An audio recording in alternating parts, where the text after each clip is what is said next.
जैसा मैंने कहा, ये GLP-1 जनरेशन के नाम से हम शायद जाने जाएंगे। तो डॉक्टर मित्तल, आपने इसके बारे में एक पूरी किताब लिखी है, ये एक रेवोल्यूशन जैसा चल रहा है, लेकिन इतना कन्फ्यूजन है लोगों के मन में। डॉक्टर मित्तल ने फेमसली मुझसे कहा था कुछ समय पहले कि उनकी क्लिनिक में हर दूसरा इंसान जो आता है और GLP मांगता है, उसे GLP चाहिए नहीं होता है, और हर दूसरा इंसान जिसको चाहिए होता है उससे घबराता है। तो ये क्या है GLP-1 के बारे में जो इतना कन्फ्यूजन हो गया है? आप क्या एक आसान भाषा में हमारी ऑडियंस को बता सकते हैं? GLP-1 आप लोग जानते हैं एक बॉडी का नेचुरल हार्मोन होता है, और ये दवाइयाँ उसको मिमिक करती हैं, तो उसकी नकल करती हैं उस हार्मोन की। GLP-1 लाइक ड्रग्स बोलते हैं। इन ड्रग्स के दो बेसिक एक्शन होते हैं। एक तो हमारे शरीर में इंसुलिन बनाते हैं, जैसे हम कुछ खाते हैं तो शरीर में इंसुलिन बनेगा, तो उसके लिए GLP-1 हमारे गट से निकलता है, हमारे इंटेस्टाइन से, राइट। और साथ साथ ये और भी एक्शंस हैं, लेकिन साथ साथ ये ब्रेन पे भी जाते हैं। तो हम जब खाना खाना शुरू करते हैं तो हम खाते ही क्यों नहीं जाते? क्यों हम रुकते हैं? क्योंकि हमें सेटाइटी, संतोष होता है कि अब हमने खा लिया, वो भी GLP-1 के द्वारा होता है। तो GLP-1 drugs anti diabetic drugs के तौर पे इजाद की गई थी। इनका जो शोध हुआ था इनके ऊपर, ये डायबिटीज़ पॉइंट ऑफ व्यू से हुआ था। ये डायबिटीज़ के लिए बहुत अच्छी दवाइयाँ हैं और हम लोग 20 साल से यूज़ कर रहे हैं। उसके बाद क्योंकि डायबिटीज़ और वज़न का इतना स्ट्रॉन्ग लिंक है, तो इन दवाइयों को फिर ये कोशिश की गई। इन दवाइयों में कुछ वेट लॉस प्रॉपर्टी थी जो 20 साल से यूज़ कर रहे हैं, सब में 3 किलो 4 किलो वेट लॉस होता था। तो हम डॉक्टर्स बहुत खुश थे कि इससे वेट लॉस भी होता है और शुगर भी कंट्रोल होती है। फिर रिसर्च ने ऐसे किया कि इन दवाइयों को इतना एडवांस कर दिया कि जो वेट लॉस प्रॉपर्टीज़ हैं, जो ब्रेन डिटर्मिन्ड एक्शंस हैं इनके, वो बढ़ गए, एनहांस हो गए। तो डायबिटीज़ कंट्रोल भी हुआ और साथ में वज़न की जो कमी है 3-4 किलो के बजाय 15 किलो, 16 किलो, 15%, 18% इस टाइप की होने लग गई। तो पहली बार इतिहास में ऐसा हुआ कि ऐसी दवाइयाँ आईं जो किसी के वज़न को 15% कम कर सकती हैं। सेमाग्लूटाइड, इसमें जो टॉर्च बियरर है, जो फर्स्ट ड्रग थी, वो आई कुछ साल पहले। ना प्रॉब्लम यह है कि अच्छा, वो बहुत चीज़ें करते हैं, वो वज़न कम करते हैं, शारीरिक इंटरनल फैट को कम करते हैं, हमारे डायबिटीज़ को बेटर करते हैं, हमारे हार्ट अटैक्स को कम करते हैं, हमारे किडनी डिजीज़ प्रोग्रेशन को कम करते हैं, हमारे फैटी लिवर को ट्रीट करते हैं, पर साथ में वज़न भी कम करते हैं जो दिखता है। तो ये दवाइयाँ फंस गई कॉस्मेटिक जाल में। तो ये एक एक्सटर्नल जाल में फंस गई। तो लोगों की निगाह में क्या हो गया, ये तो वेट लॉस की दवाई है। और people like me are partly to blame कि हमने किताब का भी नाम लिखा है, the weight loss revolution and weight loss drugs and how to use them. That is because people get attracted by that. तो ये दवाइयाँ उस जाल में फंस गई। इनको अगर हम दवाइयों की तरह सोचें जो डायबिटीज़ के लिए, हार्ट के लिए, लिवर के लिए और साथ में वज़न भी कम करें, तो हमारा एटीट्यूड फ़र्क होगा। तो हो क्या रहा है कि जो मैंने आपसे कहा, या जो ट्वीट भी किया था, कि जिनका थोड़ा सा वेट बढ़ा हुआ है और उनको कोई आवश्यकता नहीं है दवाइयों की, सिर्फ अपनी दिनचर्या से वो ठीक कर सकते हैं, वो कहते हैं कि मुझे ये इंजेक्शन दे दीजिए जिससे जल्दी से मेरा वेट कम हो जाए, मेरी बेटी की शादी है, I want to get into my old dresses. This is very normal, every day. And जिनको डायबिटीज़ है 20 साल से, उनके ऑर्गन्स इफेक्ट हो रहे हैं, उनका वज़न ज़्यादा है, उनको लाभ होगा इस दवाई से। या डायबिटीज़ नहीं भी है तो वज़न उस स्टेज पे है जिस पे ये दवाइयों की ज़रूरत है उनको, उसके साइंटिफिक बेसिस है, वो कहते नहीं हमें नहीं लेना, हमें साइड इफ़ेक्ट से बहुत डर लगता है।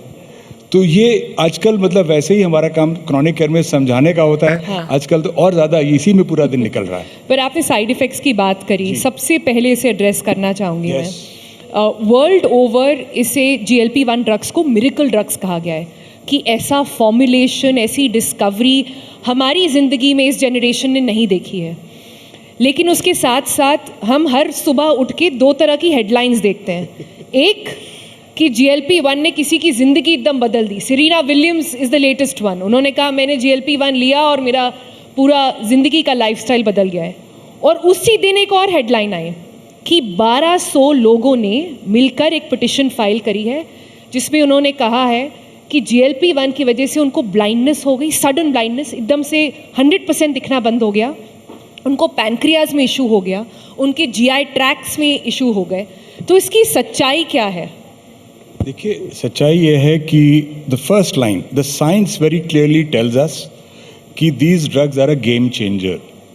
मैं 40 वर्ष से एंडोक्रिनोलॉजी में कार्यरत हूँ। मेरे ख्याल से मेरी ज़िंदगी की सबसे बड़ी डिस्कवरी यही है जो मैंने देखी है, जिससे चेंज होगा मेरे ability to treat my patients. मेरे में वो क्षमता, वो कैपेसिटी होगी जो मैं अपने पेशेंट्स की हेल्प कर सकूं, जो अभी तक नहीं थी। लेकिन हर चीज़ इतनी सिंपल तो नहीं होती ना। हर दवाई, आप एस्पिरिन खाते हैं सिर दर्द के लिए, आपको पता है उससे ब्लीडिंग होकर आपकी डेथ भी हो सकती है। हाँ, आप पैरासीटामॉल को समझते हैं वो कैंडी है, हर आदमी खाता है पैरासीटामॉल पूरे टाइम। लिवर डैमेज बच्चों में, बहुत तरह तरह की चीज़ें हो सकती हैं। तो इनको दवाइयों की तरह लेना है, और दवाई अगर होगी तो साइड इफ़ेक्ट तो हो ही सकते हैं। रेशियो हमेशा होता है कि what is the risk and what is the benefit. So हमें अगर बेनिफिट समझ में आए दवाइयों के, जो जितने ऑर्गन्स पे सब बोले, तो ये साइड इफ़ेक्ट्स बहुत नॉमिनल लगेंगे। I will tell you that once you are reading about. तो वन इज़ पैनक्रेटाइटिस ना। पैनक्रेटाइटिस तो बहुत ही रेयर है, और इनके जितने प्रीडिसेसर्स थे, जो इनके पहले GLP-1 आए, उनके साथ भी पैनक्रेटाइटिस का रिस्क था। ओरल जो हम लोग सिटाग्लिप्टिन और विल्डाग्लिप्टिन, इनसे भी, but the risk is very small. जिनको कोई हिस्ट्री नहीं है, कोई बैकग्राउंड नहीं। 1200 लोग आए हैं, इतनी लार्जेस्ट वैल्यू की पिटिशन कभी नहीं करी गई है US में, जितना फार्मा इंडस्ट्री अब फेस कर रही है। तो इसके पीछे जो नंबर्स अटैच्ड हैं, उसका क्या अब्यूज हो रहा है ड्रग का, इस वजह से हो रहा है? दो कारण है इसके। हाँ, रफली 20%, 20% US पॉपुलेशन का इन दवाइयों को इस्तेमाल कर चुका है। पॉपुलेशन का, एडल्ट पॉपुलेशन का। तो उसमें तो 1600 कुछ भी नहीं है, या 1200 जो भी है, कुछ तो होगा ही।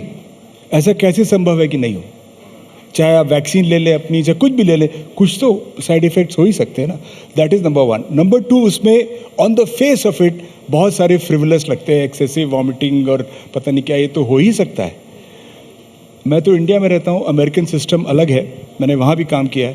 पर इसमें जो लाइबिलिटी बनती है, ये तो लॉयर्स बताएंगे। अगर कोई सच्चाई छुपाई गई हो, अगर कोई सच्चाई छुपाई नहीं गई है मेरी निगाह में, अनलेस हमसे कंपनीज ने छुपाई है, everything is in press and science में तो सब पब्लिश्ड है, और हमको मालूम है कि ये रिस्क हैं, but they are very small.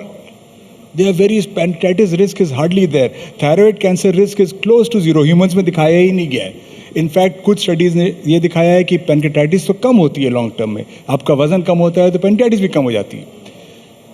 आई वाला इशू एक है जिसके बारे में इट इज़ अ सरप्राइज कि आई का इशू कुछ हो सकता है, उस पर अभी शोध चल रहा है, कुछ भी कन्विंसिंग नहीं है।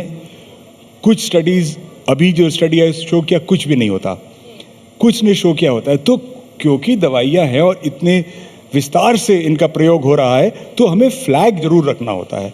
तो उसके लिए आई चेक कराते हैं। If at all, let's say जो एक side effect NaION, optic nerve वाला, जिसका आपने ब्लाइंडनेस बोला, इट्स नॉट इवन क्लियर कि दवाई से हो रहा है कि नहीं हो रहा है। दूसरा, अगर हम सबसे खराब परिस्थिति लेंगे तो 10,000 में 2 को होगा, अगर वर्स्ट केस सिनेरियो सही आता है। इसका डेटा तो 2027 में आएगा।